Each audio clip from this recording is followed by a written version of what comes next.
గౌరవ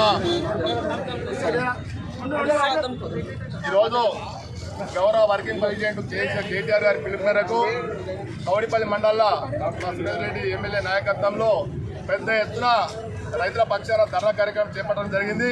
ఎందుకంటే ఈరోజు కాంగ్రెస్ పార్టీ అధికారంలోకి రావడానికి రైతుల మోసం చేసింది కాబట్టి మేమేమంటామంటే ఇచ్చిన వాగ్దానాలే నెరవేర్చాలనే ఉద్దేశంతో అన్ని బ్యాంకుల్లో 18 తర్వాత ఏదైతే రుణమాఫీ చేస్తున్నారో వాళ్ళ ప్రతి బ్యాంకులో చూసినట్టయితే ఈరోజు 35% మాఫీ అయింది, 60% మాఫీ కాలేదు. కాబట్టి ఆ 60% వెంటనే మాఫీ చేస్తే మేము రైతులకు మరి మోసం చేయడానికి అవుతుంది. అందుకని మీరు ఆలోచన చేయండి. మేము మీరు ఇచ్చిన వాగ్దానమే ఆగస్టు 15 తారీఖు నాడు మీరు మొత్తం సంపూర్ణంగా అందరికీ రైతులకు మాఫీ ఇస్తామని చెప్పారు. ఏ బ్యాంకులో అయినా ₹1 30% మాఫీ అయింది.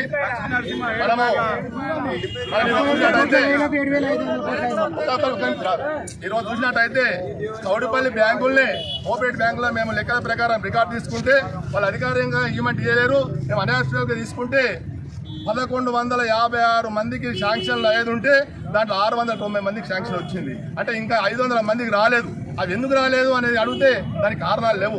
ఎందుకు రాలేదు అని చెప్తే దానికి ఏం చెప్పడం లేదు. సీఎం రేవంత్ రెడ్డి మేము 100% రుణమాఫీ చేసినాం, హరీష్ రావు రాజీనామా చేయాలంటాడు. ఉత్తమ్ కుమార్ 30% 40% మాఫీ చేసినాం, ఇదే మాఫీ చేస్తామంటారు. ఇట్లా అన్ని దొంగ మాటలు మాట్లాడుకుంటా కాంగ్రెస్ పార్టీ అధికారంలోకి వచ్చి ఈరోజు రైతుల మోసం చేసింది. రైతులకు రుణమాఫీ చేయలేదు, రైతులకు రైతు బంధు చేయలేదు, రైతులకు రైతు బీమా చేయలేదు. 2500 రూపాయలు చొప్పున ప్లేట్స్కు గ్రామ ఇళ్లలోకి ఇస్తామని చెప్పి 18 సంవత్సరాలు దాటిన వాళ్ళకు వాళ్ళకి 2500 ఇవ్వలే. తర్వాత కేసీఆర్ కిట్ ఇవ్వలేరు.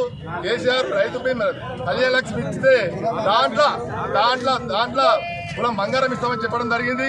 ఆ కులం బంగారం లేదు. 4000 పెన్షన్, వృద్ధాప్య పెన్షన్ 4000 ఇస్తామన్నారు. ఆ 4000 రూపాయలు కాదు, ఇచ్చే నెల కరెక్టేక ఇప్పటి వరకు వాళ్ళు 8 నెలల్లో 2000 పెన్షన్ చేయలేరు. ఆ మిగతా 2000 రూపాయలు 4000 అది చేయలేరు. అన్ని జూటా మాటలు చెప్పి అధికారాలకు వచ్చింది. సరే వచ్చినప్పుడు మీరు వాగ్దానాలు చేసినా కొంత చేయకుండా మీరు ఒక క్రమశిక్షణగా ఒక పద్ధతిగా కొత్త వచ్చిన రాష్ట్రాన్ని ఎలా అభివృద్ధి చేసుకోవాలనే ఆలోచన లేదు. మీరేమి ముట్టుకుంటే కేసీఆర్ అంటే మీకు భయం ఎందుకు రూపాయన? కేసీఆర్ తెలంగాణ రాష్ట్రం తెచ్చిండు. కేసీఆర్ తెలంగాణ రాష్ట్రం తెచ్చిండు కాబట్టి తెలంగాణ అభివృద్ధి తీసుకుపోయి బాధ్యత ఉండాలి. కానీ మీకు ఎప్పుడు ఏ సబ్జెక్టులు మాట్లాడినా తెలివిలేని అసలు ముఖ్యమంత్రి తెలంగాణ పరిపాలిస్తున్నట్టే ఎంత సిగ్గుచేటు. ఈరోజు మన ఆగస్టు 15 రోజు మాట్లాడినావు మీ అయ్యే సొమ్మ మీ అయ్యప్ప సొమ్మ అని. ఇవాళ మీద అయ్యే సొమ్ము మీ అప్ప సొమ్ము ఇవ్వండి. నిన్న పిల్లల దగ్గర ఏది ఆగస్టు 15 రోజు పిల్లల దగ్గర పోయి మాట్లాడినావు.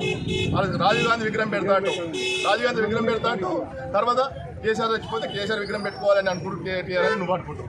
అసలు ఎవరు చేస్తాడు ఎవరు పోతే అర్థం కాదు. అసలు నువ్వు ఇన్ని తిట్లు తింటున్నావు, ఇన్ని మాటలు మాట్లాడుతున్నావంటే నువ్వు సచ్చిన దానికన్నా ఎక్కువ నేను తెలంగాణ ప్రజలు చంపుతున్నారు. ఈరోజు నువ్వు ముఖ్యమంత్రి అయినావంటే అనుకోకుండా కలిసి వస్తే నడిచొచ్చకుండా కొట్టినట్టుగా అనుకోకుండా ముఖ్యమంత్రి అయినా కాబట్టి ఆలోచన చేసుకో. ఇప్పటికైనా నీ దొంగ మాటలు, ఈ పూటకం మాటలు నువ్వు కేసీఆర్ తిట్టినట్టయితే, కేసీఆర్ జోలికి వెళ్ళినట్టయితే ఒప్పుకునే పరిస్థితి లేదు. ముఖ్యమంత్రి అనడం మనం రాజకీయం వస్తూ ఉంటుంది పోతూ ఉంటుంది. అక్కడ తమిళనాడు అయినా 5 సంవత్సరాలు కరుణానిధి 5 సంవత్సరాలు జయలలిత పరిపాలించింది, కానీ చిల్లర తిప్పుకోలే. తెలంగాణ అయినా సమైక్య ఆంధ్రప్రదేశ్ అయినా ముఖ్యమంత్రి ఎంతో మారారు, కానీ ఎంత చిల్లర ముఖ్యమంత్రి ఎక్క చూడలే. ఓ పద్ధతి నేర్చుకో, ఓ బాగా నేర్చుకో, నోరు అదుపులో పెట్టుకో. నీ నోరు ఇలా గవర్నమెంట్ ఉంది, పోలీసు అండ ఉంది అని అనుకుంటాం. ఉద్యమంలో పోలీసులను కాదు గవర్నమెంట్ గదగా దొరికించడం. సమైక్య ఆంధ్రప్రదేశ్లో వైఎస్ రాజశేఖర్, చంద్రబాబు నాయుడు మేము రోడ్ల మీద తిరగలేము. పెద్ద గొప్ప కాదు. అయినా మీకు ఒకటే చెప్తాం, మీ కౌడిపల్లి మండలం తరఫు నుంచి మా ఎమ్మెల్యే గారి నాయకత్వంలో మేము అందరం యూనిటీ ఉండి నువ్వు ఎప్పుడైనా చిల్లర మాట్లాడుతూ బంద్ చేసుకొని నీ పరిపాలనను వైసమ్యం చేయి. కేసీఆర్ నువ్వు ఇస్తున్న వాగ్దానాలు చేస్తే చేయకపోతే నీ ప్రజలు తిరస్కరిస్తారు. కానీ ఒక వ్యక్తిగతంగా నువ్వు కేసీఆర్ నువ్వు దృష్టి పెట్టుకొని మాట్లాడినట్టయితే నర్సాపూర్ తాలూకా బిడ్డ నువ్వు ఎప్పుడు వచ్చినా కానీ నిన్ను తిరగనీయకుండా మేము అందరం కలిసి పనిచేస్తామని తెలియజేసుకుంటూ